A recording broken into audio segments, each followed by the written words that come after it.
Indeed, this is a bumper show. The show starts about now and ends at 6 o'clock. On the flip side, 5 to 6 o'clock, the We Are Intellectual Movement, headed by Deputy Minister Baka Fofana, comes in. We talk politics. We talk development of the country.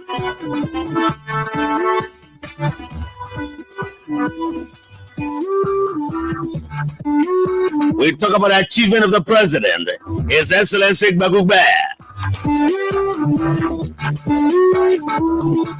On the flip side, 4 o'clock, my guest is already here. A member of the Citizen Youth League, one of those who organized the primaries. The tough talking brother to you is here already. He will probably introduce himself. I'm just, I don't want to be here in contempt. So I will not announce his nomenclature. Again, he will do that himself. But these are some of the things that are trending right now, and we'll hopefully talk about them later, just in the next few minutes. President George Opomanek Bagugbe Sekoze for Kronjirate Tanantapewia grants a 3-month leave of absence to Maritime Commissioner Eugene Nangbe, the man who has been named as the campaign chair of the CDC. Already fear has gripped the opposition in some corners. After he shouts and say, "Oh, Eugene Nangbe is a top man, you've been in Unity Party before. You know the strategies of the guys, and you bring it on to be the spokesman of the CDC campaign or campaign chair." He has lots of experience, though.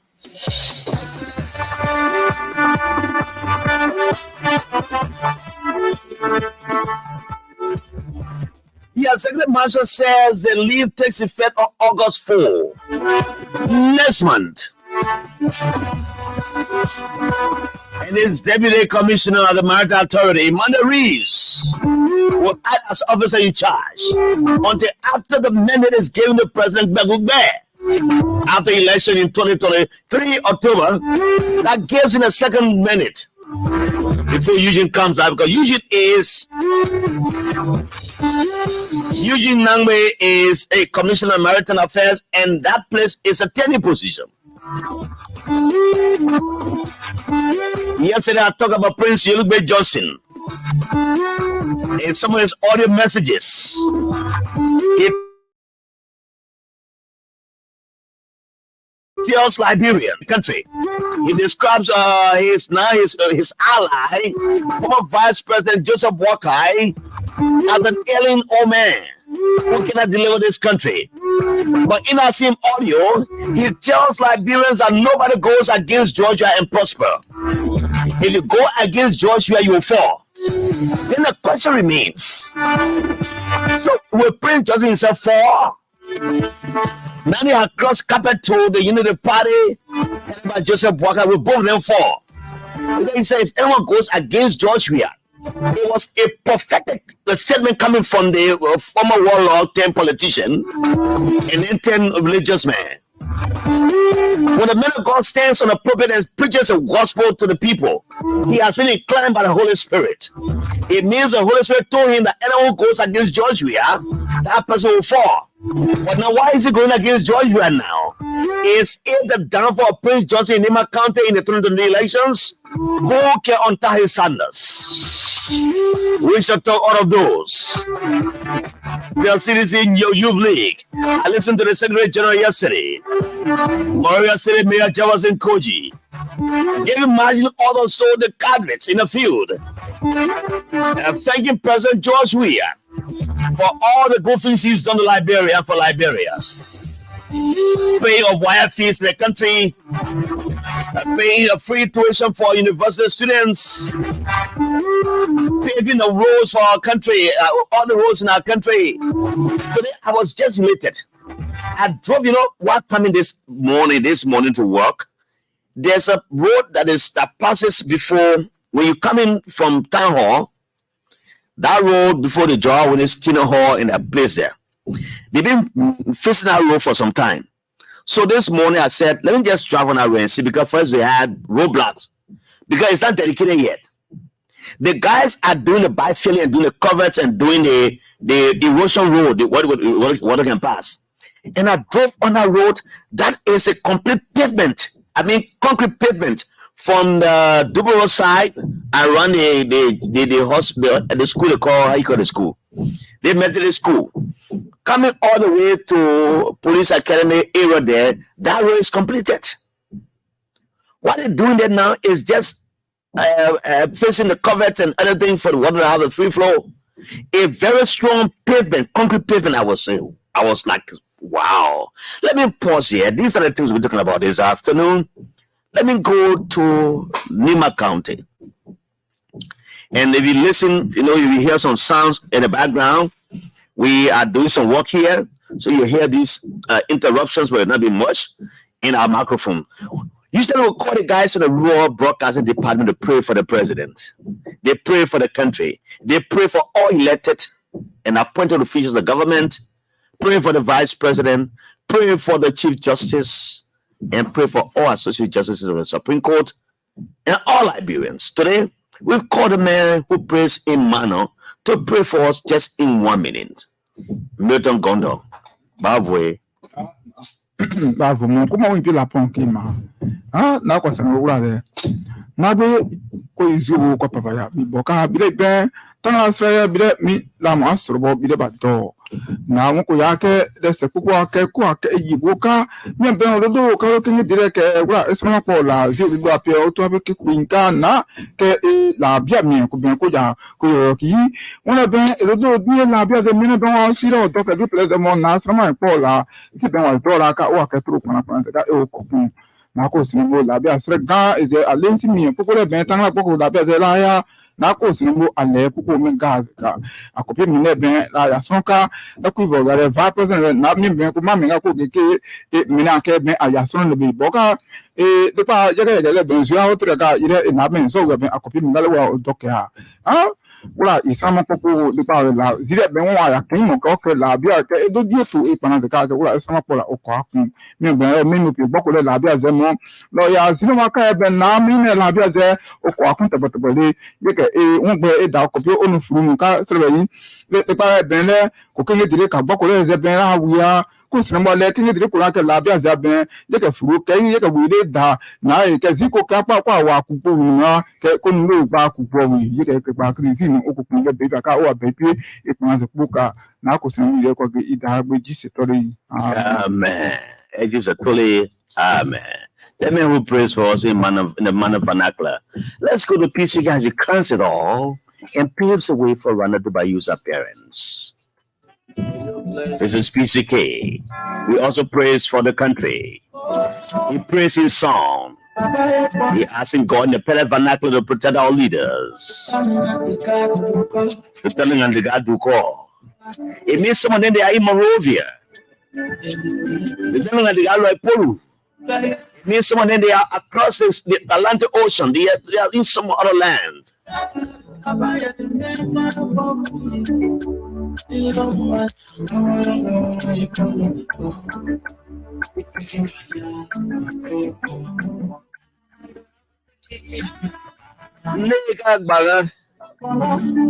The son of a bushman is here.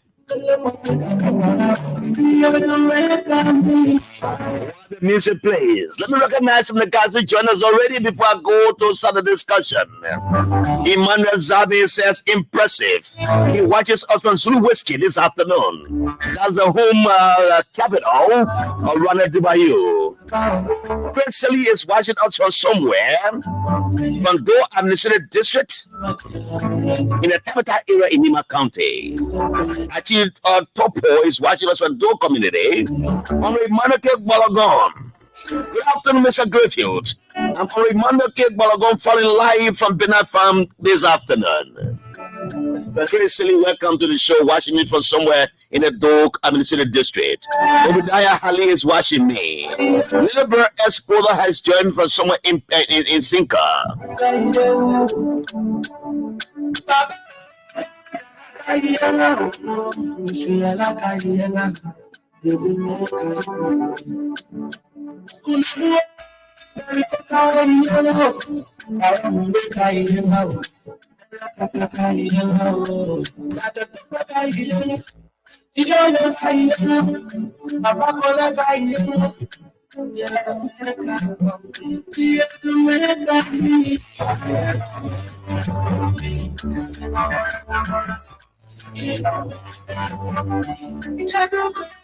Thanks for joining us. Visit ELBC Radio.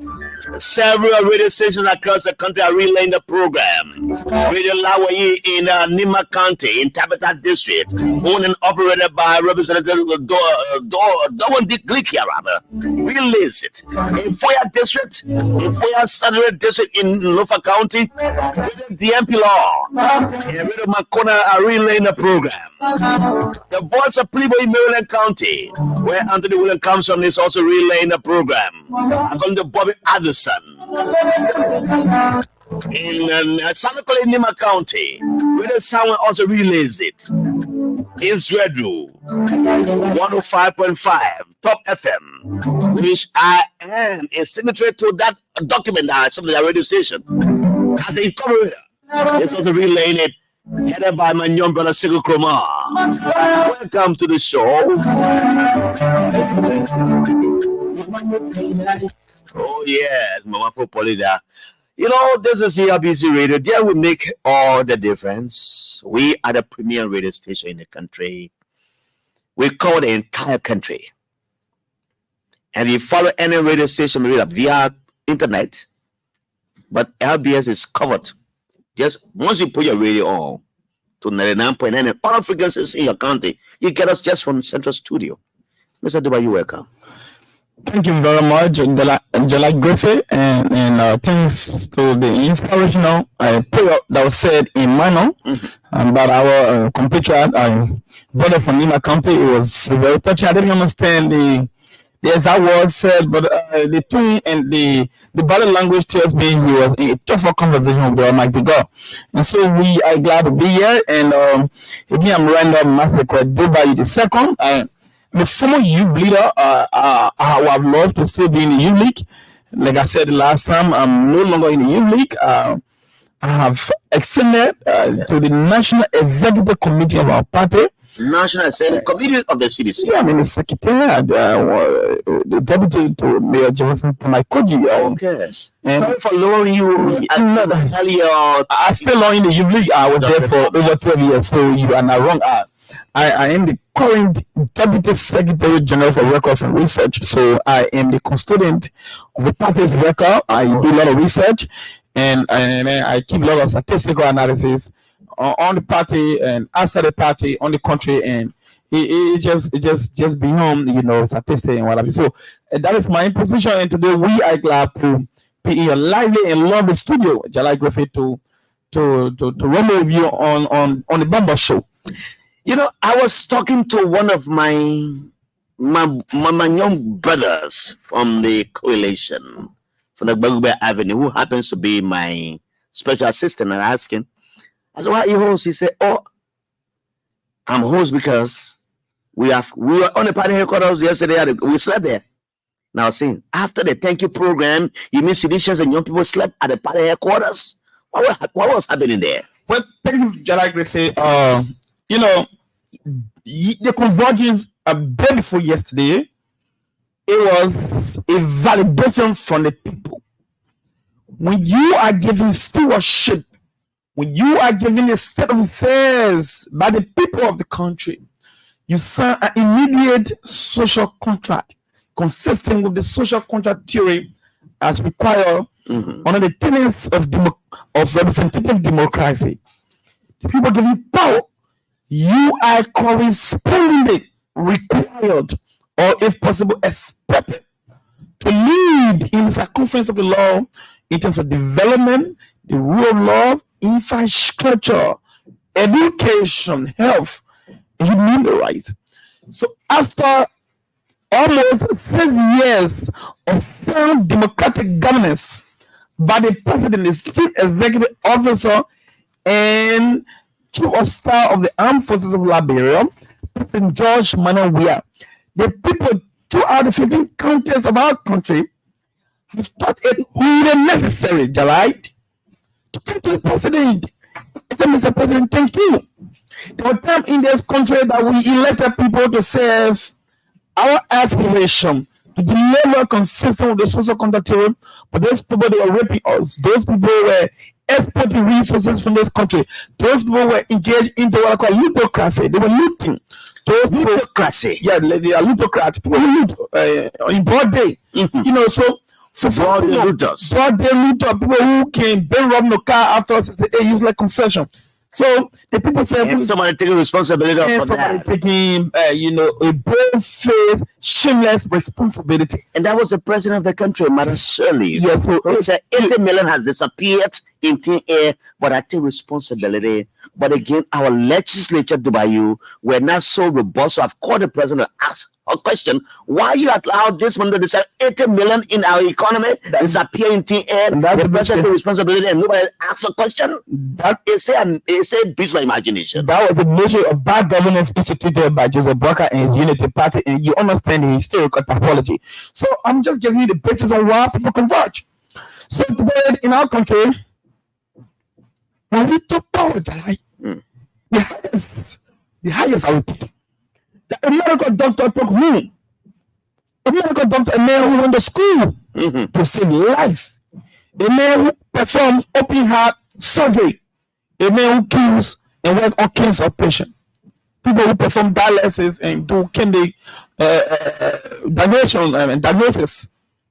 Those people who were killing malaria and ensuring that our pregnant women gave safe birth, they were making 700 USD. When that government president we had to power, There was a huge jump to 2,000. huge jump, not just is astronomical. 1,300 United States dollar was Added to what they so were it's not getting. 2,000 United States dollar. Not just that, 2,500 health workers were laid out. Why were they laid out? They were laid out because the donor fund pool, the pool fund responsible to give them remuneration has dried out. And of course, the government did not create, a rundown system that will incorporate those doctors and health workers. And so they were crying, they were about to be removed from the payroll. What did President we are doing? He instituted a sound fiscal and administrative policy that incorporated those people. And those Liberians are in a community. They have not died. They have family. They have friends who are appreciated. Liberians are extremely appreciated breed of people. I met an old lady. I gave the story one time, and I'll give the story again, Jallah. I listened to the same story as yesterday again. Yes, an old lady. When you had a press conference at the CC headquarters, you said it here before. It was stated yesterday, It is a and you want to say it I again. will always repeat that because it is a delirious, it is a life threatening, it is it's an emotionally induced story of a young lady in your early 40, 41, 42, who was in Bapping. She got on a motorbike to go Banka to access health care facility. This lady suddenly lost her pregnancy in July because of bad rules. This lady lost her pregnancy because there was no hospital in Bapolu City. Now we can both of the Emmy Hospital. Today, after almost 6 years of some democratic rule on the presidency of the developmental president George Weah, this woman can no longer encounter miscarriage. She's happy. She also reminds me about old lady Esther in Temata, Grand Jida County, who has 5 kids. She's confronted with wire fees every year. This old lady, in a period of 5 years, have saved a lot of money that was meant for wire. This old lady is appreciated to President Weah. More of a kind are out there. Today, over 40,000 students have benefited from the president's tuition-free policy at the University Library and other universities and higher institutions around the country. Today, WAGEC fees have been alleviated from parents, from children. Those children, over 50,000 of them are learning. They are not in grade. They do not garment themselves with the garment of ingratitude. Those people are close to the president. We are. Was that the reason why you converged all the thousands of people at the city's airport? It was. Thank you. It was a demand of the people. When you have the WAEC students after taking WAEC marching to the party's headquarters in their uniform to say thank you, President Weah. When you have old ladies who around the country were selling in makeshift structure on the market on the rain, leaking roofs, they were subjected to a deplorable condition in marketplaces. They were selling catered to their homes. Those people market structures were built for the modern market structures. Those people went in segment to say thank you. Others who represented the 1,000 modern rooms, but all the pellets in Grange, they're giving to them free. People that are not saying, come on. You have that in Grange too? Yeah, on the road, called Pelletin. So you enter from Nima. It's in before reaching Toton. It's called Pelletin, right on the road there. In the other places, free housing unit. Free housing unit like they did in Purple Beach. In other places around, like they did at the sports park, where to Fish Market. Right here in Bonkan, about Marsh and Jews. So right there after. Those people are living, they were coming in stagnant. So students were coming. So what the party tried to do was to alleviate the stress of these people. And since you come in segment to appreciate the president, we think it is necessary to have a holistic program that is inclusive of everyone so that you will have the opportunity to come and say, thank you, Mr. President. Even though Mr. President was not anticipating them to say thank you because he is mine. He was only doing a piece of job upon which he was elected to do, to serve the aspiration of the people consistent with the pro agenda for prosperity and development. That was what the president was doing. Today, for the first time, at least by the end of the year, you have a rubber factory in this country where finished products will be produced to face cartel. I listened to the Minister of Agriculture, when she lavished praises on Jetty, the former Indian Consul General. That's what happened when you have president. She said, I'm so elated in this country for the last, since this country formation. We've not produced in a rubber factory, rubber vision, Fashion, which is one of the biggest companies, I listened to all of the praises leveled against upon it rather. But I felt impressed. I felt honored that my country can produce a rubber band for the first time. Oh, produce a rubber band, not just a rubber band. Cartalia will be produced. And other materials like bucket and all type of stuff that will have to bring in finished products, they will be produced. This is what happens when you have a president who does proper negotiation in the interest of the country. Today, the steel factory at the industrial park for the first time. We have a steel factory there, a recycling steel factory. We have over 1,000 mobile money users to involve people carry money here and there. That is development. These are indicators. We are telling you today about the performance. Labrador always coming top since the president started his policy on education. It is yielding result. So the people of this country are not grateful. I'm telling you, since 2018 up to now, over 140,000 households have been connected to our electricity grid. If you were to convert that in figure, we're talking about over 800,000 Liberians now have access to electricity. More people now have access to electricity than any time in the history of our country. $60 million paid to Transco to import electricity from the Arcos. That is not magic. That is intuitive leadership. Using it takes a determined leader, absolute determination, centered person. Everything happens in the bare eyes of COVID. No, it did not stop the construction of the Salary Highway. All of this thing happened when the president, all of the stress on our economy, the president was still building 442.6 kilometers of road across places to include the Banga of Salary, 81 kilometers of road, the Gantas of Circular PA, 39 kilometers of road, the Circular PA to Tapeta, 61 kilometers of road, the Ganta, to Sunny Quality, 37 kilometers of road has been revised and it's about 60 to 67 kilometers. Fish Town to Calquin, we're talking about almost 100 kilometers of road.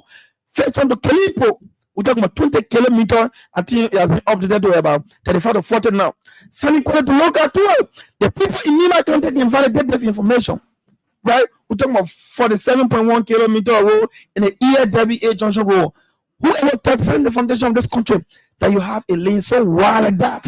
Let me pause it, Mr. Dubayu. Those were fundamental reasons Let me. why the people converged at the party headquarters to say, thank you, Mr. President. I know there are more reasons. As David Cody says, over 1,000 reasons why President Weah should be re-elected. But let me inform the Liberian people about a very big program that comes on tonight on ELBC Radio called Open Conversation with TD Gibro and the deputy host, Mr. Tape. Tonight, if you're not listening to factual information in the health sector, you have to listen to Dr. Jerry Brown. He comes here tonight with graphic pictures of what has happened in the health sector over the last 5 years since Georgia became president. He will demonstrate that on from a computer to your site, whether you are in your home watching on the television or watching on Facebook, wherever you are rather. You will see Dr. Jerry Brown, one of those who helped to fight Ebola here. He is a very young man who has captured all of these developments. He wouldn't just say, "Oh, no." He will put a picture up. You'll see it. Okay. That is a show that is worth witnessing tonight or watching tonight. Good. We cannot afford to leave ELBC after 8 o'clock. 8 to 10 o'clock is Dr. Jerry Brown with TD Gibro and her deputy, Mr. Tape. And so I was asking you, Mr. Dubayu, after all of these things, I know David Cody said, 1,000 reasons for President Georgia re-election. But after the thank you program, Dubayu, you brought some young people. I saw the first-time voters. I listened to a young female gladiator reading a thank you petition to the president. What is it? So let me tell you, Jallah, who are for the first-time voters? We just mobilized that group in less than 1 week, and you saw the headquarters were overwhelmed. The headquarters is extremely gigantic. It has a lot of pockets. So because the president is so immune, he loves humor. He doesn't like to see people suffering. He saw more than 20 persons fainted. In fact, yesterday we set up a health outreach committee headed by veteran Senator Ibe Masalai of Grand Cayman County. People were fitting in multitudinous proportion because of that. On the day of the program, you saw things were happening spontaneously, and the president got concerned. So the program, somebody whispered on ear because I was listening. He said the president said, "We'll postpone the program because the program was cut short." The only major event that occurred was the president's own speech. But on that day, the marketeers were expected to make statement. The first-time voters were expected to make statement. The young people, the browns, the crippled. So what you saw yesterday, we did not converge them there again. They came spontaneously and organically. They knew that when people converge, over hundreds of thousands of people converge, there is a tendency that trash and waste will be created. The young people you saw there yesterday, they have gone to voluntarily clean the compounds of the CDC and the various streets to where community and that happened. That was what you saw yesterday. When that happened, they still demanded that they wanted to read their petition statement. So yesterday's program was an honest in continuation of what happened the day before yesterday, because we could not be insensitive to the current environment at the party headquarters. We thought it was wholly necessary to honest the program to another day, and that was what you saw yesterday. So yesterday was a conclusion. Okay, it was a conclusion where the young people, you saw the young little girl from the island of Maryland County in Peebo, girl who came to Moravia in search of better living. No food to eat, nowhere to sleep. She ran like a big woman. Extremely smart. When I saw the video, Josephine Olive Robertson is genius. When our announcer was Goligio, he announced that this a teenager. I was listening by means of radio, so I had to go to my Facebook page and see this child. She's a young lady. I told she's a sophomore junior student at AMU. Extremely smart.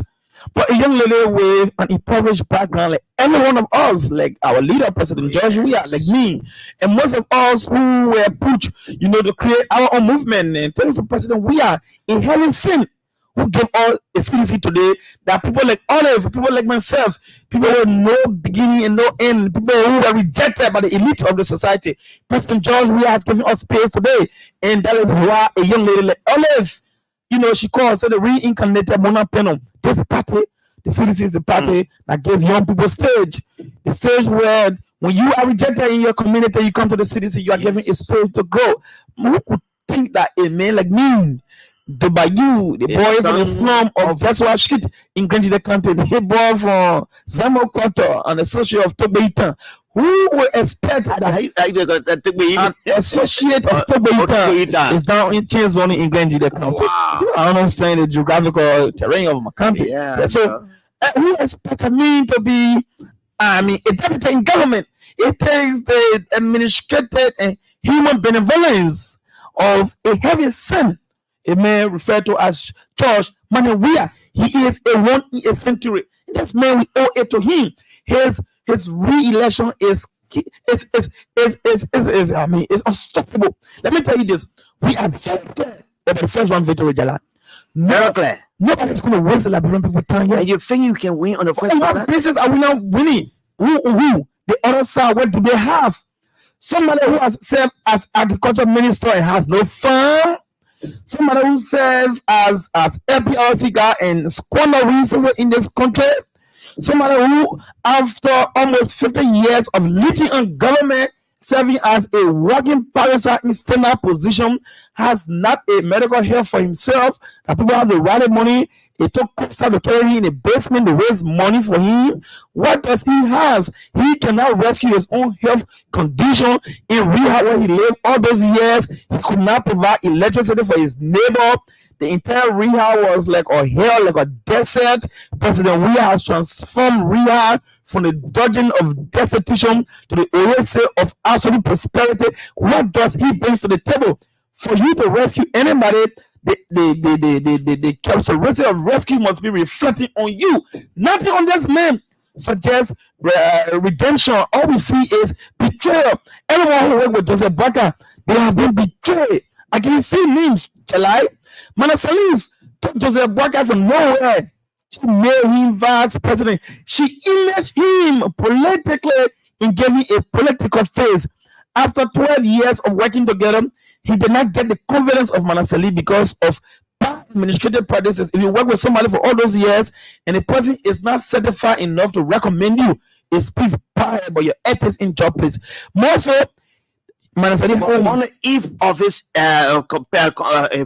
for his participation in the general elections, they were even bad muffin the woman who brought him to that ungratefulness. I just give you a trend. I give you a trend that this old man, he doesn't give back. He's not a man of his words. If he can betray people in his inner circle, people who hire him and people that he hire, if he can betray people who WhatsApp number he has available, people like Costa and other people there, people like Yambi Kanga, people like Imana Nukwe, Manasadi hired him, but he hired Nukwe. Yet today Nukwe is supporting President Weah. So on two sides, his employee and his employer, none of them are confident enough to continue his leadership because he has bad leadership in him. Now, so let me pause here and ask you. So that man is not competent to serve as president. Yeah, so having said that, Mr. Dubayu, with the convergence of Liberians from all walks of life, that did not even the party headquarters could not host them. They were in different nooks and crannies of the country, of Morovia rather, and they said it's postponed. Does the CDC as a party say is it still contemplating on having another program to say, Joshua, thank you? No, but that was a sophisticated and people say yesterday. You said what was happening yesterday. What was that? Yesterday program was an honest to what happened day before yesterday. Okay. That's the statement I was making, July. Because it was yesterday. Olive Ray was statement. It was yesterday. Other groupings from the angles of the country came and made their voices heard. You listen to the petition of the young people of the Revolutionary National Youth League of our party and other young people from other quadrants of the society. They went there to read that statement. They could not do it on Monday because of the prevailing circumstances at the party headquarters. People were fainting, people were in. The president, His Excellency George Weah, has named Eugene Nangbe as the head of the campaign team for CDC. I want you to give a fair analysis. Eugene Nangbe going as CDC campaign chair, and Nyomli Kanga, who is believed to be the political leader, even though she's been embattled and she's in court with most ability, as to how who is the legitimate. No, she has been expelled. The Supreme Court has ruled and recognized Musa ability so as legitimate. I just because I know the expulsion came yesterday. It came, yeah. But now, how do you countenance this? That the former vice president, who heads the Unity Party will take another person from another party to make a head of his campaign team. I'm just thinking. Look, it speaks And to. I want to speak to the both of them. No, Mr. We are taking Eugene to be the campaign head of campaign head for CDC, and normally going to head the campaign for Unity Party, even if he comes to Liberty Party. That's what I'm asking. How do you make a fair analysis on that? Look, she has no political bearing as a stand. She is a political incomefuna, and Osacha is. You mean the novelist? Yeah, you read the book Things for a Party.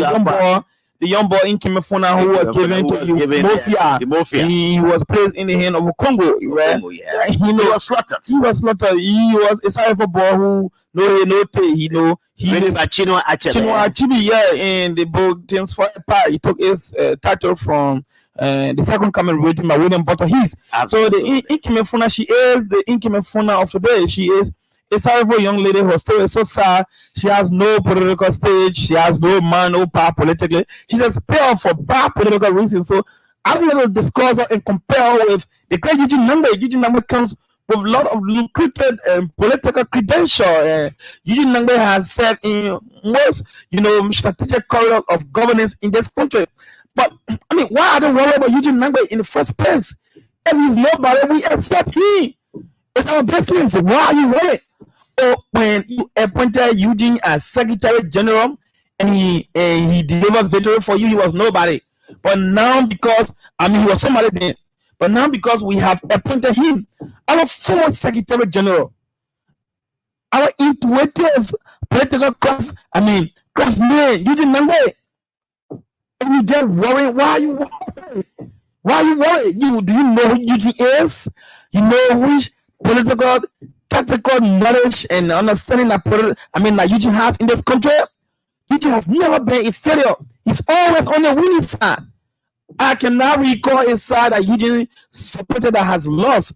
And so the guys from the other side, they are just feeling their defeat, and they just want to talk. But Eugene is our own. We believe in the president's judgment. President Weah has always made good judgment. President Weah has always transformed people. He has always selected people who deliver his judgment. We believe in his judgment unconditionally. And we believe that the fact that the president can make a decision to build our highway, the fact that the president can make the decision to do tuition-free policy, the fact that the president can make the decision to build hospitals in this country, the military hospital, the Emory hospital in Bapuru, now a Gente hospital is under construction in Grand Jide County. The fact that the president can make all of these decisions and they are positively impacting our country, I believe exclusively with zero condition, and the president's judgment is right at least 99.9% of the time. So we are extremely confident of winning on the first ballot. We are not going to waste a lot of people's time. In this country, following the World Bank and other international partners, indicators around, our government has performed more than the government of Sierra Leone. Yet, the people of Sierra Leone elected their president on the first ballot. They do not want to waste the tax money. It's claiming the same thing one round basis for George. Election in 2017, I challenged Joseph Boakai. I challenge Joseph the Sleeper. He has never gone to any country in the Southeast. So the point in the Southeast, so even go there to say thank you. He did not do it since 2017. So what is he going to tell the people in Maryland? What is he going to tell the boy in Green Crew? What is he going to tell the boy in Green Jide? If Robert G and Robert said, since the election ended, I challenged Joseph Boakai and his Unity Party. They've never gone to say thank you. After 6 years of staying away from the people, after 6 years of insulting the people, because by you not going to say thank you, you insulted the decision made at the pool. So Joseph Boakai will be punished for being savage. He will be punished at the pool. The Liberian people, whether the blue or whether you are victor or you have been defeated, you must always say thank you. That is why since 2005, President Weah was defeated. He did not stop. He still went by and said thank you. 2011, we know what happened around here. They said we were defeated. We accepted the result. President Weah still said thank you. 2017, the people came by. He won 14 out of 15. Joseph Boakai, after his cataclysmic defeat in 2017, he stayed away. That was a slap in the face of the decision of the people. And now, how is he going to win the people in the Southeast? How is he going to win the people in his own country, Lofa, because young people like you, like Tom Fala, like Jeffrey Koji, like Samora Wolokoli, and people like Pepsi Yeke, and other good parents and philanthropy who are giving back to their country today. They have exposed the inadequacy and lack of love of Joseph Baga to the people of Lofa County. Because if Tom Fala today, if Moba Malu, if all of these people can govern us in limited 7 years to initiate unprecedented development in local country, it suggests to what extent Okay. Joseph Baker has been. Let me recognize some of the guys who joined us from far away and near. And let me recognize my colleague, Mr. Soba George, who follows the show religiously. Richard Valai said, after 12 years of squandered opportunities and a joker in Joseph the Sleeper thinks he's coming to rescue Liberia. That's comical on the part of Joseph the Sleeper. President Weah will drag them this time not on a one. He said this time on a one-round battle victory. Emmanuel Balogun, welcome. Jacob Farr says he's watching us on Bon County. He says good afternoon. Vakaba Seku Kroman following us this afternoon. My dear sister, the Georgia criminal code D, Mamita Jabate Salif is watching us. The first female judge from the Muslim community to be appointed by the president of Liberia. I'm always glad to say that every time on the show, to appoint a female judge from the Muslim community, Mamita Jabate Salif. Yeah. And she watches the show very religiously. Yeah. That's who President Weah is. He does the unthinkable. No president since the foundation of this country has appointed female in position of trust in President Weah. And you say, now we talk about female genital mutilation, working with the traditional people. This government has worked to ensure that the traditional people are respected. Okay, for the last one. Let me say welcome to you, Mr. Patrick Dolo, watching from Soul Clinic, Achi Topo, watching from Dole Community, Smith Melvin Eric, watching us from somewhere in, he said the National Force soldiers are following. The Smith Melvin Eric. Peter Flomo watching us from Kogoya Road, Kogoya District in Bon County. Vincent S. Doki is watching me from Sanakoli. Emmanuel Zabe watching me from Zulu Whiskey this afternoon. Richard Bala is always around, firing from the other side. In China, Obadiah Ali, good afternoon, Jallah. I'm following you closely in Lofa County, specifically for your district, the home of the uncles. Eric, welcome again. Hilton Wiajedo has joined me from the proper corner in Looking Town. I'm hopefully being looking at tomorrow at the ADR communication, where we form the Banner FM, trying to organize the anniversary program. I'm going to speak at the workshop tomorrow. Yes, I'm going to be looking at tomorrow morning. Watching for Zulu today, Brother Jallah is Jimmy Weah. Emmanuel Zadi Johnson is watching me for Zulu Whiskey. Vama Kroma has joined me. Opi Oni Johnson is joining me. Perico Junior is joining me. Muya Sharif has joined me. Sharif rather has joined me. Muya Sharif has joined me. Josephine Campbell is watching me from the USA. Josephine, how are you, my dear sister? Stephen Fowler has joined me. Peter Lim Peters is following me. And let me go and take a few of them. I can't read all of the comments because the USA are firing. And I have to take a conversation from the other side. Let me welcome the wife of Daniel Nyaule. She's in the country. She's come to join hands in holy matrimony with her husband, Mr. Daniel Nyaule Senior. Daniel Nyaule, welcome to the show. You and your wife, I know you're watching me. My sister from Bon County, I call Kumaniju. That's what I want to say to you this afternoon. Jim Duo Senior watching me. Abraham Boyman joining me. Nathaniel Gabo joining me, Justin F. Fowler joining me, Daniel is watching me. Well, that's my picking, my little son, my handmaid. Wellington really is watching me from the USA. Wellington, welcome to the show. But you just in 1 minute and open the line so you can interact with the callers. Yeah. We are intellectual movements. They're here. The movement is here. Mr. Aaron, we are the lack of Cretan and Assistant Minister Chesson from the Ministry of Public Works. They're all here. They are forming part of this. We are intellectual movement. So, what do you make of what is this? What appears to be the word of words between the opposition, amongst the opposition? Today, you hear Kosa say this one about Joseph Boakai. The Boakai people come, they fire him. He comes back, he fire back. and then Musa Bilele say he's taking nearly the code SYC, and they keep fighting among themselves while we're moving the election. Is that a sign of defeat or a sign of disunity? Just the sign of disunity amongst them. What do you say in just 1 minute? It's a sign of poor judgment, lack of leadership. It's a sign of desperation and lack of cohesion. And people with such characteristics should come nowhere near the presidency of our country. No, President, we have added value, dignity to the presidency of this country. And you got people who, in a space of 3 years, they could not hold together. This president funded this party in 2005. It is the biggest movement after almost 20 years. We funded a coalition with 3 political parties in 2016. Today we have grew from 3 to 9. That is intuitive leadership to the zenith. These are people that we should be entrusting with the highest seat of our country, not people who are distributor of ingratitude and infight.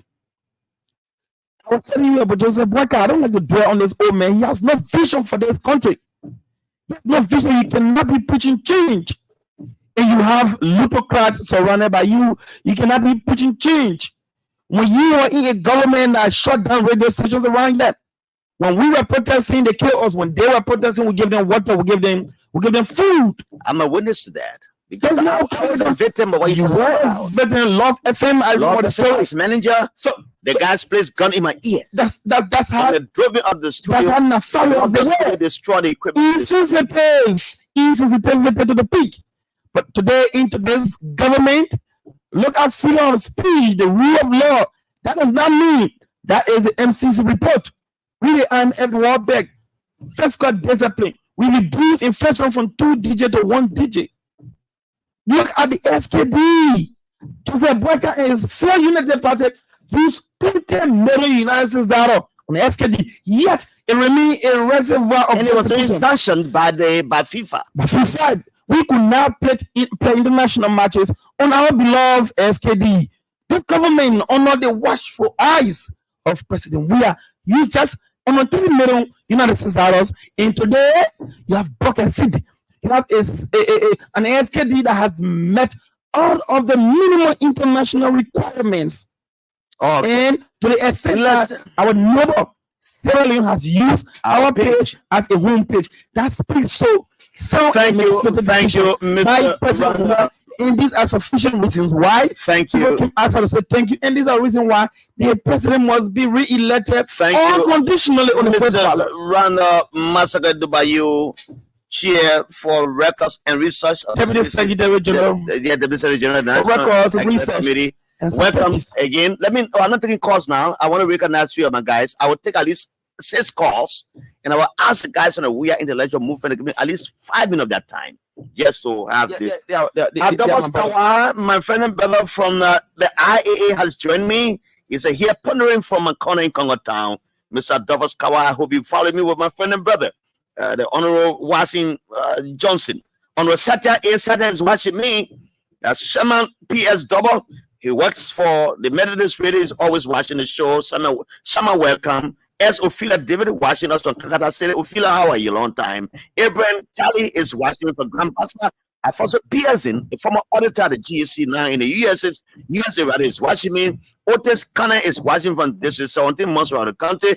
Justin F. Fowler has joined from Lofa County. Wellington really has joined me. Earlier, I announced my friend and brother, Daniel Nyawule. Let me take the first caller for you. Hello, welcome. How are you? You have 15 seconds to make your case. Go ahead, let's hear you. Yeah, good afternoon, Jallah, and good afternoon to the peace-loving people of Liberia. Okay. My name is Kopi Koniu Johnson, and I joined the conversation at the headquarters of the Veterans Bureau this afternoon. Okay. Well, Big Brother Jallah, let me appreciate your guest in studio in Mr. Dubayu for his presentation. I must commend him.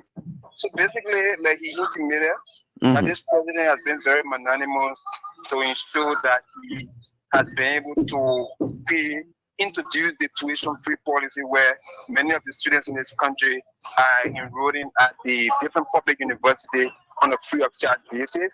And this president was also magnanimous to ensure that he had constructed the Doe community rule that is linking to Flower Time. President also constructed the Michael Packard fencing rule. Were these the reasons why you conversed or said thank you to the president the other day? Yeah, Jallah, certainly it is actually a remarkable job. Okay. President. Thank you. This president has constructed a whole lot of rules. You cannot say all in 15 seconds, which I gave you, which you have gone further than 15 seconds. Let me take on what David Galako we said, my special assistant, the man who has a margin order. Welcome, David. How are you? Thank you for the recognition, Mr. Jallah Grayfield. You know, the reason why opposition will not understand the CDC and we never understand the CDC is because the CDC is more than a political party. The CDC is our everything, is our family. So when we ask the CDC party, we should approve because at the time we are our conversation with the political party. The left, the party, the long and above all, the president of the Republic of Nigeria. Okay. And the power of today, we are very young people. David Galako, we said, rest your case, rest your breath. Thank you, David. You made your point. The next caller is here. Hello, welcome. Let me hear you. Have 15 seconds. Good afternoon, sir. We do have to pay for the re-election of President here. Where do you come from, sir? I'm coming from tomorrow. Let's say you, brother. You have 15 seconds. Okay. You asked me whether we are sure. We are very, very, very sure. Very sure of the first round victory? Yes. No. Are we yet? That is not sure of that. Jallah, are we cannot see and see and tell them and show them the developmental initiative of the president. And we are proud because we have been insulted in 2005 and said we were nothing to say we couldn't do it. So the president has performed when you come to law, when you come to infrastructure, when you come to school fee, when you come to education, when you come to everything now, I have to all my breaker. I can search on my breaker. Jesus. So when you tell me, then you tell me that I didn't project. Thank you. Thank you so very kindly. Others want to talk. Hello, welcome the next caller. Hello, welcome. Let me hear you. Hello. Hello, caller. Are you there? Yes. Go ahead. Let me hear you now. Your time is on. Okay. According to Maryland County, Calocan Pacific. You come from Maryland, Calocan? Yes, Calocan. Go ahead and you live on ERBC. Okay, thank you very much for that on. We already understand President George Malawi is the man that we're going to carry come October 10th. So, evaluation on your studio today. God bless you, sir. Thank you so very kindly. Let me welcome Sibakane in political Paso. They are following the show. She follows from the US and Copa follows from Barnesville. Hello, welcome. Welcome. You have 10 seconds. We are reducing the time now. Yeah, this is 14th of February, joining you from Foya, Super County. Foya, let's say you from Foya. When people in Foya district. Jallah Grayfield, thank you very much. Thank you very much. Really, when it comes to our party, we disappointed the Foya. It disappointed Local County. It disappointed Okaka. Jallah Grayfield, at the time during that regime, you played with the you were tears, because we were not having the representative. They were only there for themselves and their children. So when you saw me in Local County, thank God for we had to Local County. Now we are part of the we're getting one round. We the sponsors of this also in Local County. We're getting one round. Okay. Thank you. Let me take the final call from here. Hopefully. Hello, welcome. Do we hear you? Hello? Hello? Yes, let me hear you, my friend and brother. Where do you come from? What's your name? Thank you very much, because Jallah Grayfield for giving me such a brilliant opportunity. Let me just thanks to my brilliant or knowledgeable or leader in studio, Mr. Dubaki, for the recognitions and poker. And I'm the chairman for the first of 70 Democracy for the re-election of President George Managed Developmental Oriented we are. Mr. Baby, my leader articulated well when it comes to the president progress. And when you go another time, we'll count about 1 million times. We'll count about 10,000 times. So appreciate the president for building our role Thank you. Thank you, sir. Thank you. Let me take another caller. I don't see another caller. Mr. Stephen S. Gold, Veteran Bureau guy, is calling me through. Let me take his call. Welcome, Mr. Stephen S. Gold. Yes, good evening, Jallah Grayfield. Good evening, welcome. To our dear conversationist, intellectual, Randall Master Stroke Dubayu. I want to commend you for the elevating the conversation, because our Liberian people must understand that this president has demonstrated what all of presidents for him have never done and managed to achieve. This president take a stroll in the health sector and see the many impacts that president we have achieved in a short space of time.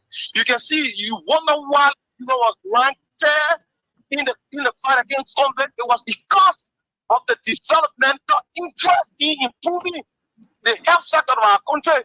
Today, you have in Bakolu, the Emory Hospital. Take a stroll in the education sector, and you will realize that today we have free tuition right across all public universities. Thank you, Stephen. Thank you, Stephen.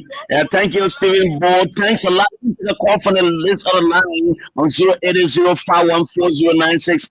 And let me take a call. I will ask the guys from the real intellectual movement for at least for 5 minutes, and we'll just in that 5 minutes. So just wait. I will take you 5 minutes past 5 o'clock. Let me take this caller. Hello, welcome. Let's hear you.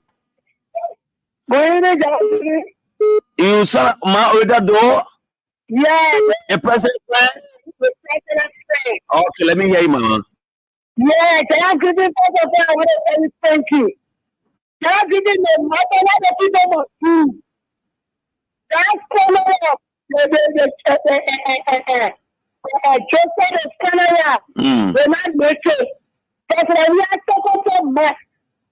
The money, the development of the nation. If you everything possible to make things happen, the church will not be the one you say the opportunity. And after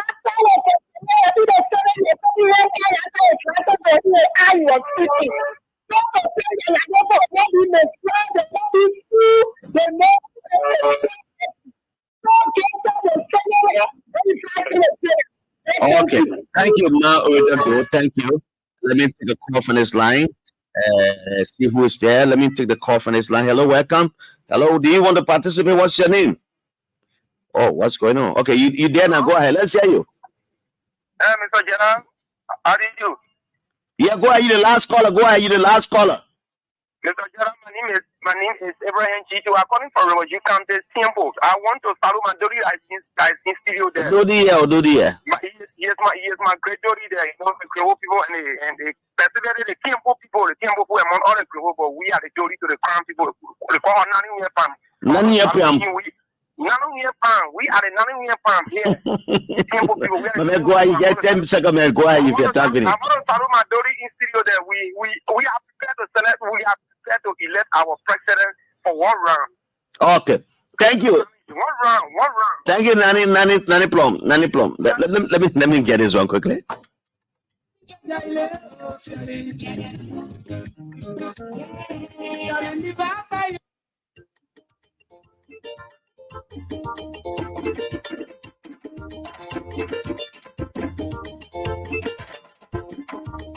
This is preparing Ronald Dubai now for his final statement in 2 minutes.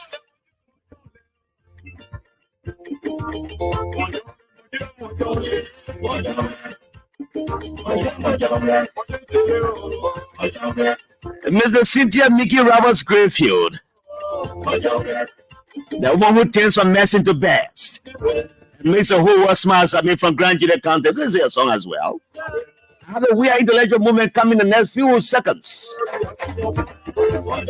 I see Jallah Grayfield Jr. spying through the windows. Runner, what's a party comment?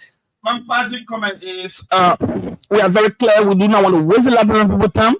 We are the elect president. We are the Liberian people have resolved absolutely the elect president we are on the first ballot. Why? Because this President Weah has worked exceedingly hard to ensure that the cost of electricity per kilowatt is reduced from 35 cents to today 21. is reduced by 14 cents. Joseph Boakai and his United Party kept the Liberian people deprived from receiving access to electricity for all those years. It's just so simple to do. Simple decision today. People have more access to electricity. Why? We will do this. We will elect President Weah because he has kept the peace. Nothing is greater than peace. Since the foundation of our nation is for the first time since 1990 for the security of the state to be in the hands of the government. Since 2018 to this point, the security, the governance of security is exclusively in the domain of our government. It takes the intuitive and high-level political leadership and political will, far-sightedness of President Weah to reach us at this stage where in the absence of UNMIL, nobody else providing security except the police, immigration, and EFL. It takes men like President Weah. President Weah is a one-in-a-generation opportunity. We cherish him, we love him, and Liberian people listening to me independent. The market women, the children, the youth, they have all resolved to elect President Weah on the first ballot. Thank you very much. Thank you. God bless you. God bless our country, and thank God for giving us President Weah. I'm taking a break with this Manigo song. I'm going to take a water break and come right back.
The three members of the Weah intellectual movements are here in the studio.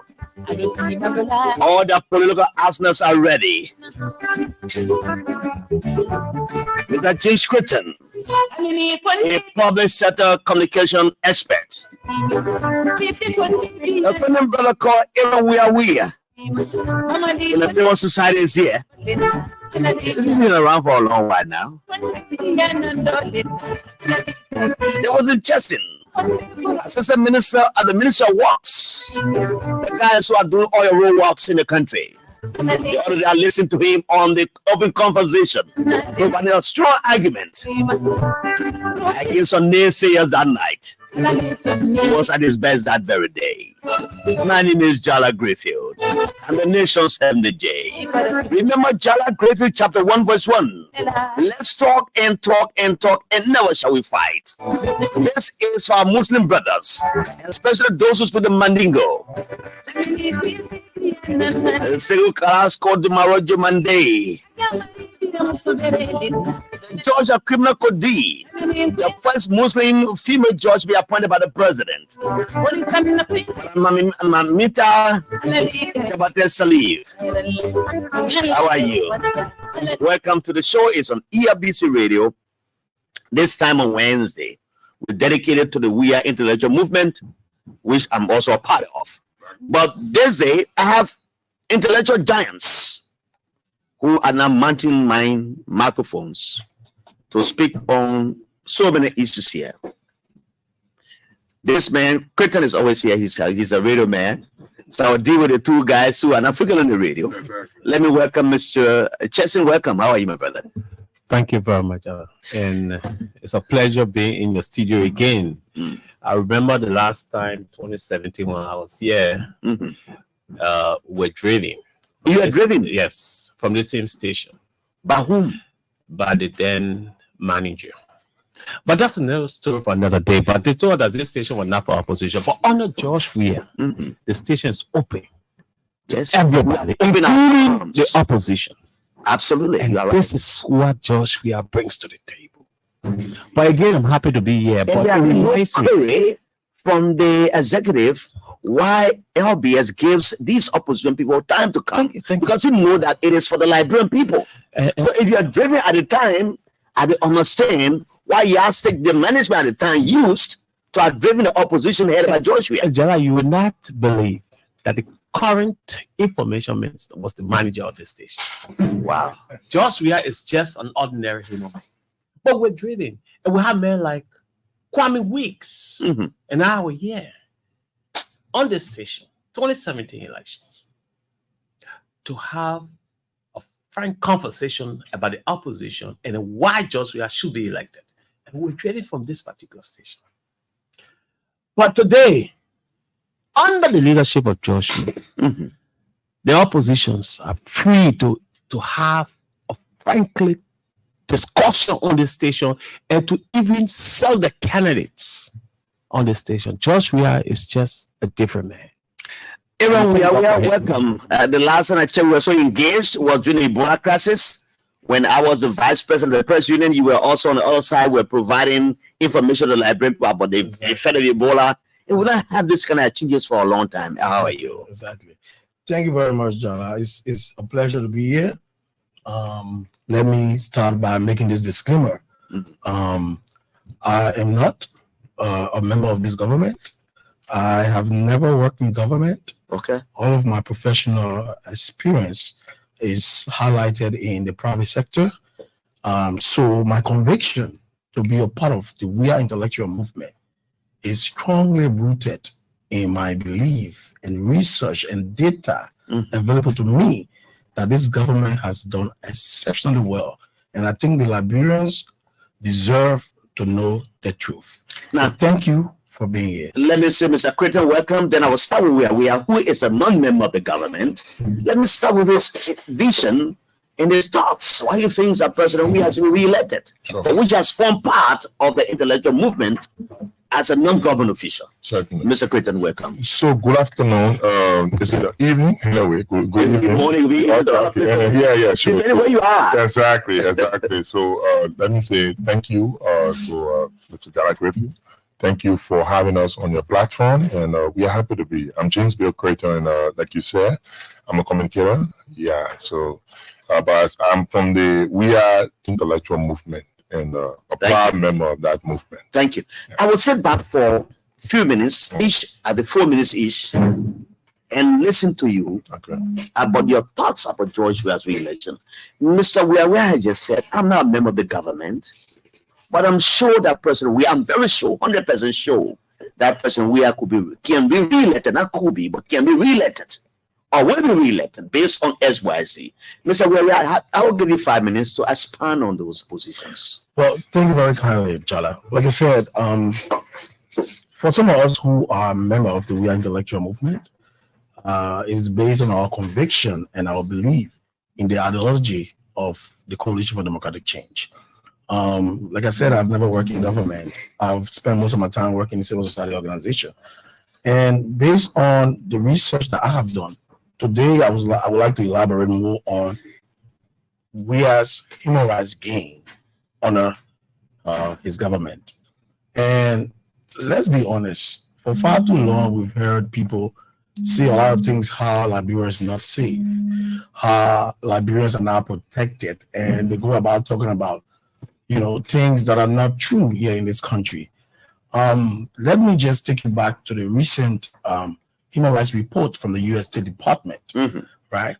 That report highlights a number of things, but I just want to elaborate on a few. Okay. So, for example, the report talks about the freedom of expression, right? Under this government, for the first time in our history, you have ordinary citizens can openly criticize this government. If you look at our report under Section 2, it highlights how this government has promoted the freedom of expression. You have people who can take to national radio, people who even come here on the national radio station and freely express themselves, unlike in the past. In the past, there were times you heard my brother Chasing just mentioned how they were chased out of the radio station, and I'm sure because they were propagating an agenda that was not in the favor of the government at the time. But things have changed, and that's the reason why this government is so unique. Every now and then, so in that human rights report you're talking about, that is clearly spelled out about the leverage given to people to express themselves freely without being harassed by the government. Definitely, like I said, under Section 3 of that report. You can go and check it. They talk about respect for civil liberty, right? So freedom of expression, freedom of assembly, right? How many protests this government has, condoned under President Weah's leadership? Peaceful protest. There has never been a time where people were arrested as the result of expressing themselves or as the result of assembling to express themselves. And so these are highlights that we want to, communicate to the public, because this is not the Liberian government reporting. Many times in Liberia, we look forward to the U.S. in terms of credible information. Oh, yes. Now, so there is a U.S. State Department report, 2022. There's not a myth, right? And we can go on and on, right? In that same report, they talk about the integrity of a person, right? Since this government came into power, there has been no report of disappearances of any citizen. You want us to reflect in the past? There were rumors, there was even confirmed report of disappearances of political individuals. Exactly, right? There were even reports of people being held as political prisoners. This government has zero, and I challenge anybody on the contrary. This government has zero political prisoners, and we are almost 6 years, right? So those are things we want to highlight here today. Another thing I want to highlight is the freedom of participation in political processes. This government, this president, has encouraged female and groups of marginalized groups to even participate freely. If you go and look around today, there's no law, right, banning females or marginalized groups from participating in political processes. In fact, since my role in civil society, this is the first government I observed that advocated to the extent where you have political parties passing law to ensure that a certain number of females should be represented exactly in their political movements. Thank you, Jallah. The thing is, for president, we have to be re-elected. It's not a hard job, and I will say why. Because they are tangible. The things we are saying, all you have to do is just do a little research and look to the right places, and you'll find this information. They are readily available, right? So these are things that we are talking about happening, right? So, we can go on and on and on. You talk about political prisoners. Look at us today. We have some lawmakers that will take to the radio and insult the mother of a sitting president. If I reflect, that was not possible in this country. But today, you can express that feeling because we believe in a democracy, right? We believe in the principles of democracy, freedom of expression, freedom of assembly. This president is a president that does not look at, groups, right? We do not look at opposition and ruling party. We look at Liberians. And that's the reason why, if you look at this government, there are people who are even from the opposition bloc that are serving this government today, and they are not threatened. They are not even coerced to do anything. As a matter of fact, Mr. President took over and even reappointed some of the same people who work in the previous government in ministerial positions, in director positions. You can know that for a fact. Let me go to Mr. Chesson for his easy comments Mr. Chelsea, welcome. How is the Minister of Public Works? Thank you, John. And the Ministry of Public Works is doing pretty well. Okay. And upon the taking over of the leadership of this country, led by President George Weah, road construction, infrastructure development was declared the fulcrum of this government. And the Ministry of Public Works was charged with that responsibility to lead that sector. And the Ministry of Public Works, over the years, has delivered on that part of the infrastructure development of our country.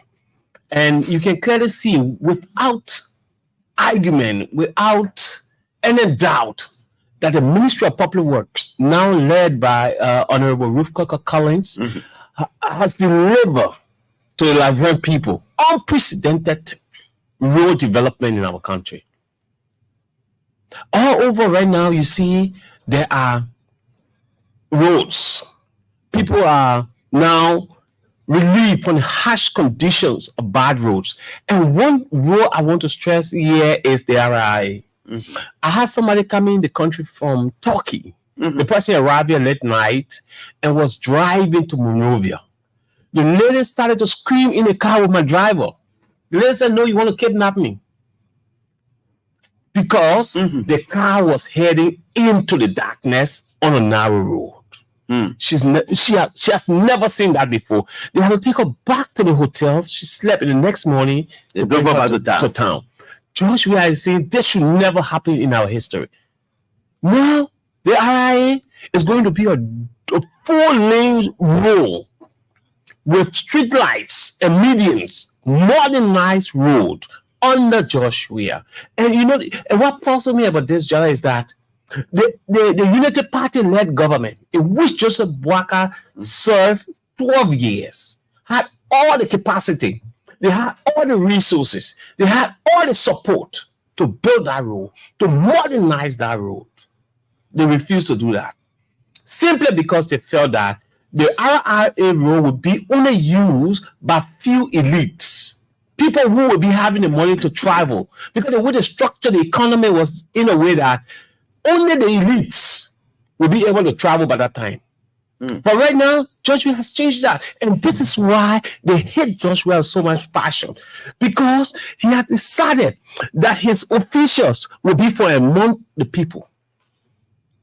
So how can Jefferson Chelsea from nowhere will be a minister in Joshua government and speaking like an ordinary Liberian? Before, anybody in the Unity Party that will appear on radio as a government official is speaking serious. You must be an elite person. And the good thing is that Mr. President appointed majority of us just for Liberia. From among us was all. Now, I'm not saying the one appointed from the US who have come to say a minister from America comes here and he lives in a hotel, he doesn't have a home. From the Mamasi Kaba to the rest of the come from the among us. And yes, that is what hurts them. And that is why they hate Joshua so much, because they feel that the ordinary people should not be given the opportunity to lead. And Joshua says, "No, I'm a victim of this system and I must change it." The other day I went to the Minister of Public Works, the current minister. I went to, she had this huge group of young people she gathered to support the Joshua re-election. And she invited me, said, "Just come to my community and see what we're doing." She's from the slum in Oro Town. How can a public work minister come from a slum? Wow. It has never happened in our history. You must be from the elite class. My brother, I can show you when that road is completed, Liberia will be second to none in West Africa. And this is the image that Joshua wants to build for this country. Right now, the southeastern corridor, it's been fully appropriated for.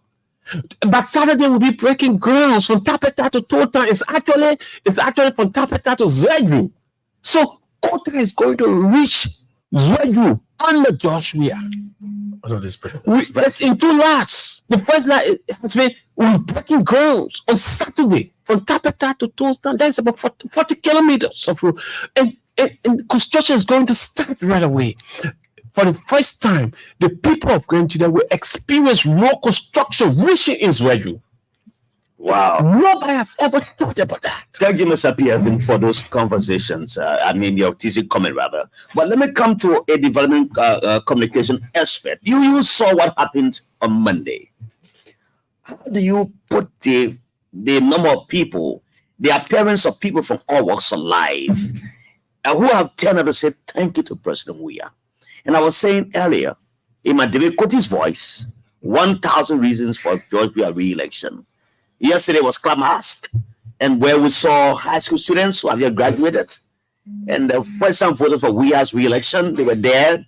I listened to a little female who spoke very eloquently, and I thought she was an adult. When I went to see my Facebook page, I saw a young woman speaking. I said, wow, this might be an emerging female gladiator. Exactly, John. What do you say about Monday's event? Thank you very much, Mr. Jallah Grayfield, and thank you for having us on this platform. The management here is doing a very great job, and we must commend under the leadership of Estelle Liberty Kemo. Always, because I have my show here, a health program, where I provide information to the public relative to the developments that is taking place at the JFK Medical Center. So that will definitely, the We Are Intellectual movement that have given us this opportunity to go on various platforms and then propagate the developmental agenda of the government. We appreciate them so much to our chairman, Mr. Bwaka Fufana, who is the Deputy Minister for Technical Services at the Information Ministry. We come with different expertise within this group. And we have amalgamated our forces in order for us to be able to hold on to the propaganda, or aspect of the government, and then disseminate the needed information that the public needs to know.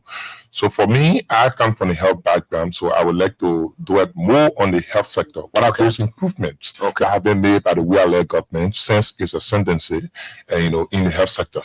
But before then, I will comment briefly on the issue that had to do with the program we just had, the thank you program. Yeah. Jallah, there will be no thank you if you have not done well.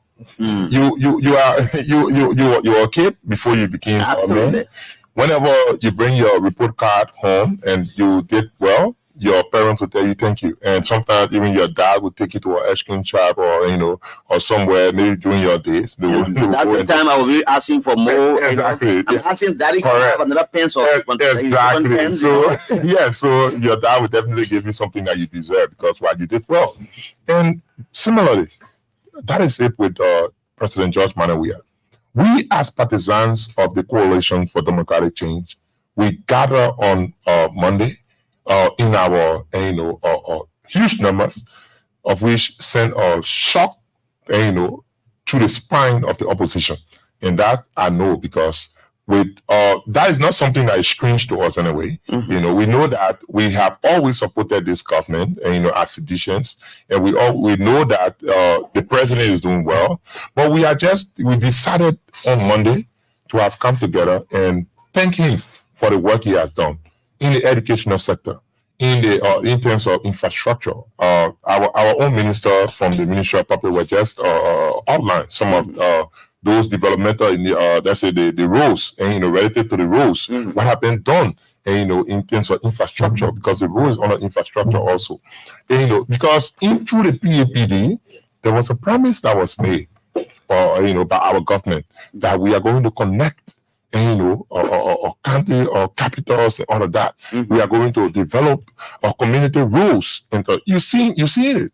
You see the Keba, you see Johnsonville, you see all the roads and the construction around here. Even the place that the former vice president currently reside. And now the president was residing in that community before. You saw the kind of development he carried on there in terms of road and construction and all of that. So those are all evident.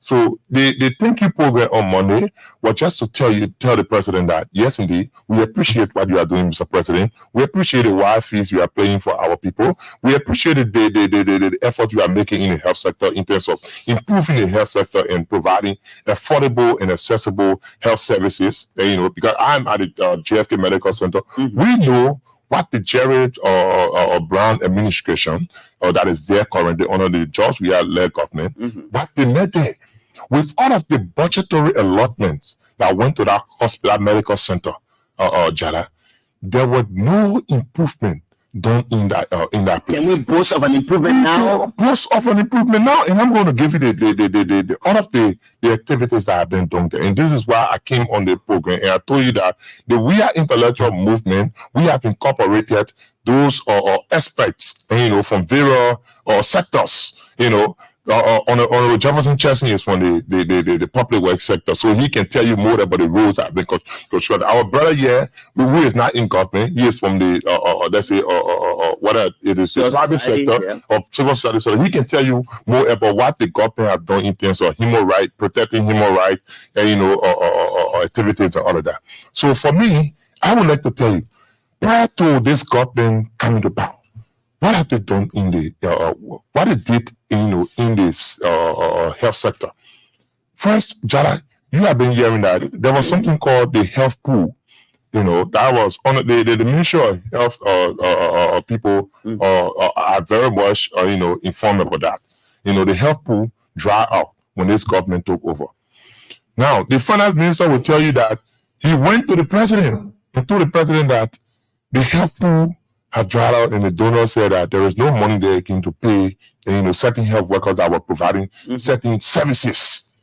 The president told him that, Mr. Finance Minister, the government is a purple government. We cannot be putting aside people who are in the health sector and providing or sacrificing and providing services to the labyrinth people. So we have to incorporate them on the national payroll. Over 2,000 plus health workers were incorporated on the national payroll through this government after the health pool, or dry out. At the JFK Medical Center, there were doctors who were making like less than maybe 700, less than that. These people, yes, these people were providing services to the population, and then they were making that amount. Why in the previous government? Or people who were, let's say, drivers and all of that, where some of them were making 1,500 based on their connections and all of that. This government came to power and increased the salary of health workers, specifically doctors, medical doctors, to 2,500. Isn't that a motivation, Jallah? That was a motivation in order to encourage them to do more of what they are doing. Let's come to the medical medical center that you have. That was Premier. The John Fitzgerald Kennedy Medical Center. That medical center was left in ruin by the former administration. Even though there were lots of budgetary allocations to that medical center, but it was pocketed. It was found in the pockets of people. Now the current management that you have there now under the dynamic leadership of the CEO, the Chief Executive Officer, Dr. Jerry Falwell Brown. The first thing that was targeted when he went there was to create, improve the diagnostic capacity of the medical center. What do I mean? The imaging center that you have at the JFK Medical Center now, you never had CT scan in this country before. CT scan costs almost $100,000 or more. The board of JFK, they proved that. And so that you purchase a CT scan machine. That CT scan machine is cost at the Prevail. With the help of Prevail, we now have an imaging center that have the CT scan. You have ultrasound. You have a digital X-ray machine. And we are even planning on having an MRI machine. That was one for the improvement in the health sector. Another thing, before then, how all of these things, at the JFK Medical Center, which is the biggest referral hospital, Jallah, all these health facilities you see around here, they all refer patients to JFK Medical Center, whether from the counties, all of that. So you need to put, your effort, more money into the budget for the JFK Medical Center. Thank you. And that was what this government did. Before you proceed, Jallah, let me tell you that you now have the trauma intensive care unit. There were accidents all around this place. Motorcycle accidents, all of that. You never had an intensive care unit. You never had the motorcycles, they were amputating them. Oh yes, they were amputating them because why? They call them soldier bombers. Yes, But these are the same motorcyclists who they called soldier bombers yesterday. Okay. And they were amputating them and endorsing person. We are exactly. And then Jallah, so these are the things.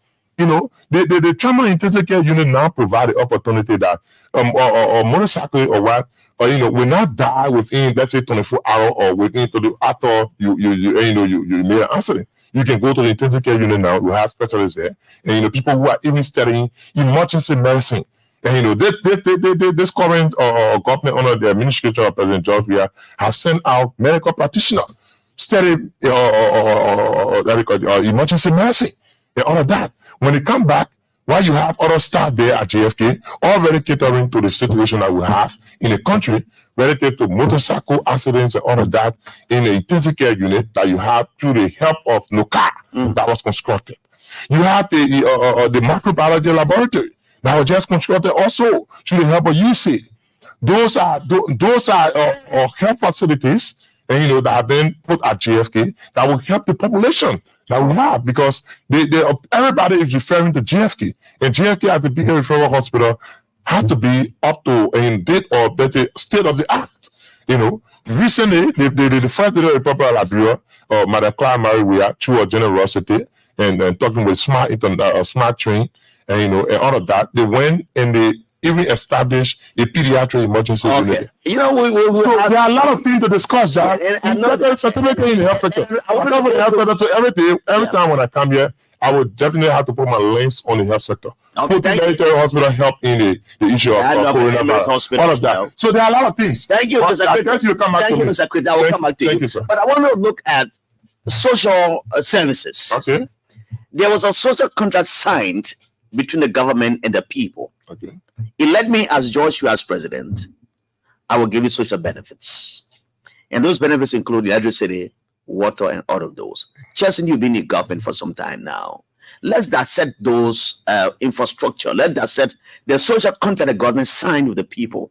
Are those, is it being provided, or are they being provided to the people as adequately as they want, given the issue of electricity being a priority on the front burner of the president? Before the people complain about water, there's no good water supply in the country, as well as where are we in terms of the social contract? Thank you, John. Thank you. And this is cardinal. It's very important for our people, because providing basic social services to our people is the reason on which this government was elected. And George Weah, being a man of his words, decided to live up to a social contract he signed with the Liberian people by winning 14 or 15 counties in this gone election. Do you think he can say maintain that? Jallah, I can assure you, for the fact that George Weah had lived up to the agreement between he and the Liberian people, George Weah will be re-elected on the first ballot. And let me mention of those 14 counties in one area. I'm telling you, we are now going to probably win the 15th county, which is that far. But I will tell you something. The Liberian people are watching. You can take the statistics. You will notice that there are more people now enjoying electricity in this country than before. But that's not the point. I listened to somebody on the radio last time, and they were saying that George Weah has not brought no concession to this country. And I would say to the Liberian people, it's because George Weah wants to keep his promise to the Liberian people. One promise he made to the Liberian people during his inauguration was that he should not be judged on the eloquence of his speeches, but by the decision he will make as a president. And listen, Unity Party government, led by Joseph Boakai in the Senate, signed almost 68 concessions, all were bad concessions. You know why they did that? Because they took kickbacks. But this president has said to the Liberian people, if it costs me not to sign one concession, I will not do it. But I will not gamble the future of the Liberian people. I will not sign any concession. I will not go and bring any company here that will exploit the Liberian people for their own benefit, and I receive kickbacks. He said, no, If in my 6 years, if I will not sign no concession agreement, if I will not bring no company, I will not do it. But what I will surely do is I will protect the future of the young people of this country. How can you sign 68 concession? All of them are bad concessions because Bwaka received the kickbacks and he did not care what would have happened to the Liberian people. Now, let's be clear on this. By now, should the Liberian business, small business, be struggling to get on their feet? By now, no. You remember there were millions of dollars given to the finance ministry to support Liberian own business, small businesses. You know what they did with that money? You know what Joseph Bwaka government did with that money? They gave it to their girlfriends and the boyfriends. And I know some of them were held for that. Thank you. You know, the other held them. And some people admitted that they took the money. Today, Liberian businesses are still struggling and they are fighting to survive under this tight economic condition. Where in this government had dished millions of dollars to Liberian businesses to help improve the livelihood of the ordinary Liberians. And this is what Joshua signed up for. When Liberian people voted him to vote, you think when Joseph Bwaka said they squandered the opportunity to improve the livelihood of the Liberian people, you thought he was just speaking out of the air? No, he knew that the Unity Party-led government for 12 years had all the opportunity to better all the lives of all the Liberian people. But instead, they enriched themselves. George is the only president that has taken from the few to give to the many. The only president that cut down the salaries of his appointed officials to do what? To do what with that money? To pay WAS fee, to pay low-cost housing for poor people, to pay rules, to pay markets. He took that money from his officials. Under Joseph Bwaka then government, they pay people up to $15,000, $20,000 per month in the small economy. And that was unacceptable. Joshua said, no, this will not happen. The few people at the present government will not benefit largely from the backs of the ordinary people. I will cut. Look, the first pay I received in my position, I was surprised that an assistant minister who almost sit there and just sign papers, receive that amount of money and benefits. And on the Joshua, he said, no. The president, he said, no. This will not happen. I will cut your salary. I will use that money to build low-cost homes in Yukutan. Thank you. In Grand Gile, in Sino County. I will build roads. I will improve the lives of the ordinary Liberians. And Joshua stuck to that contract. Mr. And that is why he must be re-elected on the first ballot. He struck a point which has come to me, and I want to ask you about that in connection with the social benefits. Now, the president, for the first time in our country's history, hasn't been in poor homes for people. At the Investment Park, 50 housing units. That place was called a death hole. I used to play Mawa there along with the Minister of State for Portfolio Trokonkwi. We were all in Bangita at the time. And that place was across the FE to get the old road. And now the president has the housing units built. If you go to my county Bong, you go to Maisanju, you see housing units, you go to Grand Gila, you see so how are these resonating with the people? Are the people going to appreciate the president for that, Mr. Where we are? Thank you very much, Jallah. I just sat here listening to Chesin and Creighton here, and I'm very moved. Very moved. Let me start by saying, firstly, we need to understand what is pro-poor economic growth. And for far too long, there has been misconception about this policy, right? So we need to start this discussion by firstly elaborating what is pro-poor economic growth. Okay. In Liberia, you have the middle class, you have the wealthy, and then you have the poor people. Mm-hmm. This government policy has been focused on uplifting the poor people. Pro-poor economic growth means developing policies and intervention that will be geared towards reducing the poverty rate in the country, that will be geared toward lifting people out of poverty.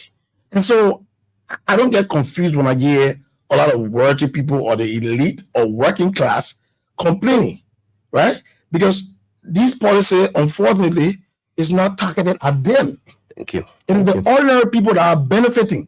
For far too long in this country, Jallah, a lot of the policy have affected the wealthy class. A lot of policy has affected the working class. George Weah came to power on an agenda to uplift people out of poverty. That's the reason why the Popo agenda for prosperity and development is targeted towards the ordinary people. Now let's move forward to basic social services, right? Let's look at election, for example, Jallah. If your child is in JJ Roberts, CWA, unfortunately that is a private school. You may not be a benefactor of the free education policy. You may not even be a benefactor of the free WAS, payment fees. And so you cannot feel the impact. When I saw the crowd on Monday and I look amongst the people that gather, what I resonated with was that a lot of these people were marketers. A lot of these people were people who were selling with the weather markets. A lot of these people were ordinary Liberians who felt that this government is working on their behalf. So I was so excited, right? So the policy is not going to affect those working class. And for far too long, that is the way this country has been run. Another thing I want to highlight here, right?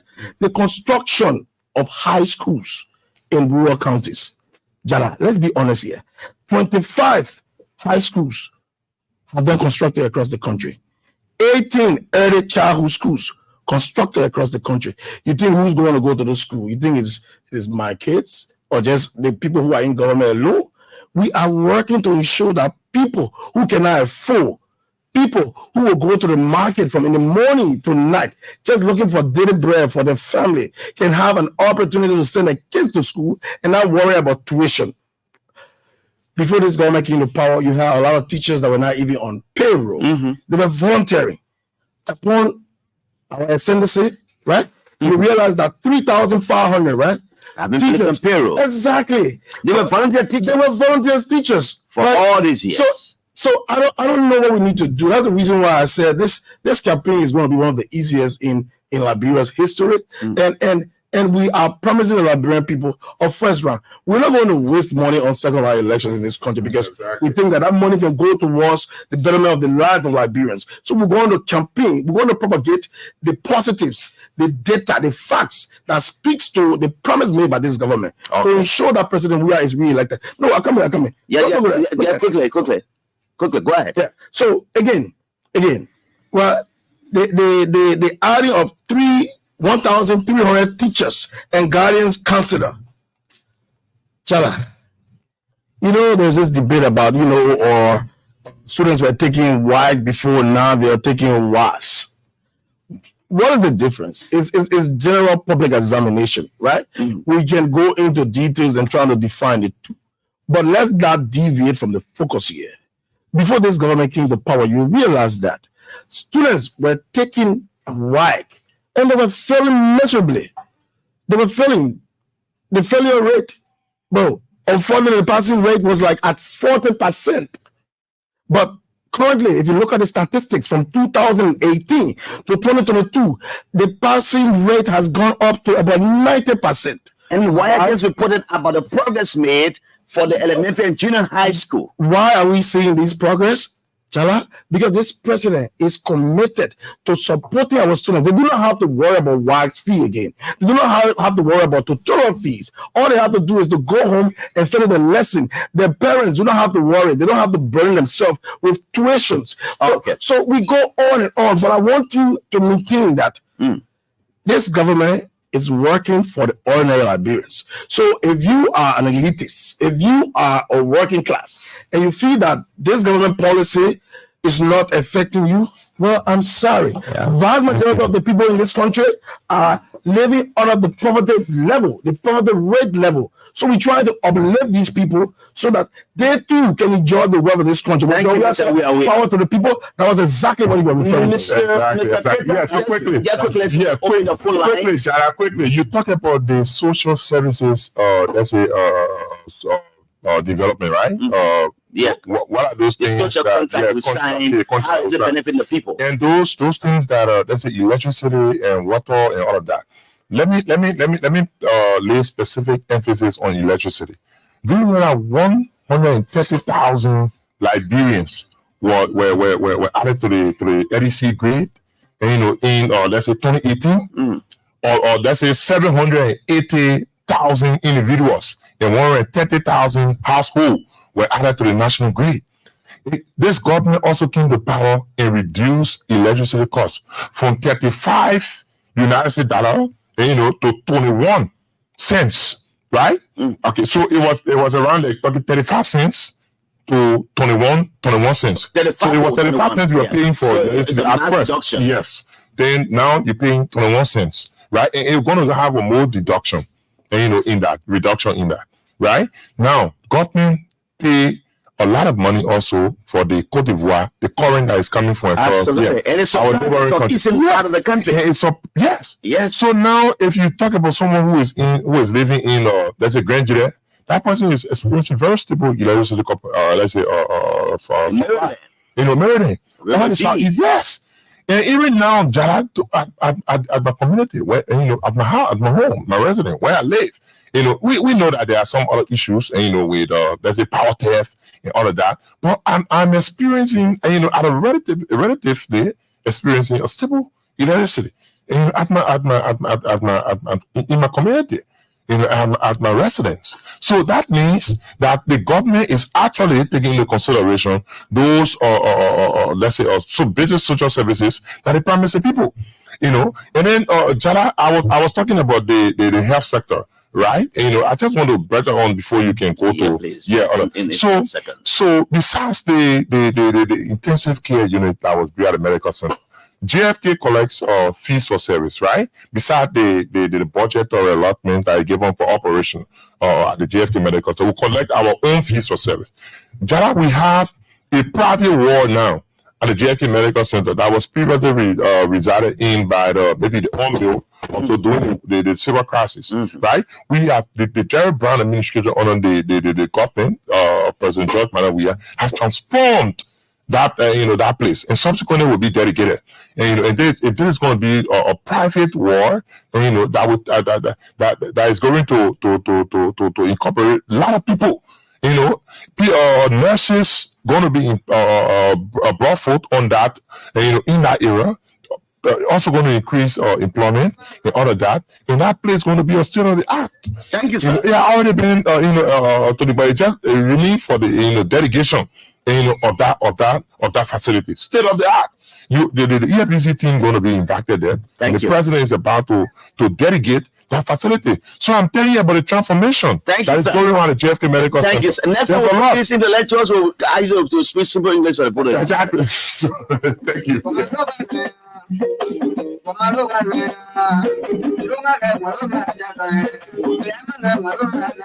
will take 3 calls. By the time at 6 minutes to 6 o'clock. Let me welcome Mrs. That's Madam Esther Mani Gibson from Arizona, the USA. She has come to the country, my dear sister. Our hands to be picked by Mr. Dana Nyawule in marriage. The creamy Mary Pele woman. Dana Nyawule and Esther Mani Gibson. Coming on 080-514-096, 080-514-096, 070-560-560. I will take each caller for the 10 seconds. Just go to the issue and just be very clear. The first caller, welcome. Hello? Hello, welcome. Where do you come from? What's your name? Maurice, I hear you. Yeah, God, can I'll follow that. So, if you are going to stop story. No story here. I'll say, I'm trying to go. You want to follow my people also. Father sends your own man. The next time I want to do the part. Last year, you want to come to Papa, nobody starts your job. But I want to say you want to go to the Palaco. I let her say, let come and somebody who is asking you what the Papa answers so well. You ever remember the CEO? Yeah. Yeah, they want to see by yourself. Come on, take you. You haven't found it every time. Come on, I'll give you the video. Okay. Me see Joe. We have some news. Hello, welcome the next caller. Jallah, this is Edmond. We do have a say for the election opposition. We are calling for tomorrow. Look, let the opposition believe themselves. Because they took the 5 years and a half to fight against the government. While they were fighting, and they are still fighting amongst themselves as well. And they still fighting amongst themselves. Monitor the Facebook, monitor the media, what they are saying about one another. But we're not minding. We are going to continue to carry out our campaign. But what we are going to be doing now, not only winning the first round, we are going to be jealous still protecting our vote. Okay. The chicken, Thank you, sir. Thank you for that. Thank you for your comment. Let me take the next caller. Welcome. What's your name? Where do you come from? Good evening, brother. My name is Septimus Myers Kaikai. I'm calling you from Foya District. Foya, welcome to Monrovia.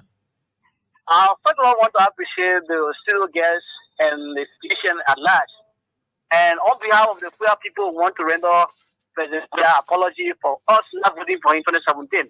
On behalf of the Foya people, right? You say on behalf of the Foya people? Yes, whole Foya, almost 700 people voted for President Foya. It was a political accident we did 2017. Okay. So that accident will not be repeated. As we are talking to you, the legislative posts are planted in the street of Foya District now. When you come back here next month, you will see legislative Foya. Hopefully, I'll be there this month. Is it next month? You know, I'm always there. Thank you. All right. Thank you. Let me get the next caller. Welcome. How are you? Yeah, Mr. Jallah. Yes, sir. Where do you come from, brother? Yeah, I'm coming from Grayfield, Jallah District. Oh, Jallah District. Welcome to Monrovia, Jallah. Okay. Yeah, Mr. Jallah, I want to congratulate your studio guest, especially the man for the health sector. I want to tell you thank you. Mr. Jallah, we will not vote people tomorrow to ask you extra. We will not vote them. Thank you. Okay, let me take Mr. Bob Ivan Gizi, the man who is coming in Lofa County. Sometimes he's on an errand for person. Mr. Bob Ivan Gizi, welcome. How are you, my brother? Yeah, good evening to you and Jallah. Good evening to the great people in studio and to the great people of Lofa. I'm also calling you right now. Oh, you also? Wow. Honorable Pepsi Yeka have given me additional 150 pieces of solar light that's going to be installed in some of the towns.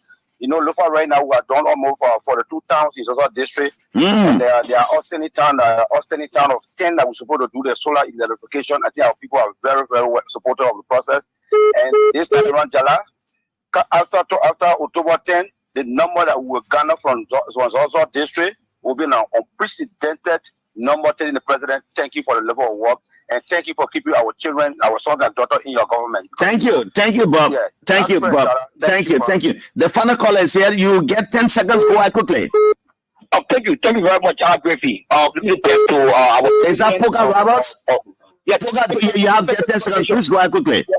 Okay, Poker Roberts, I'm the chairman for the President for the re-election of President George Manor Developmental Oriented We Are. Mama, go ahead now.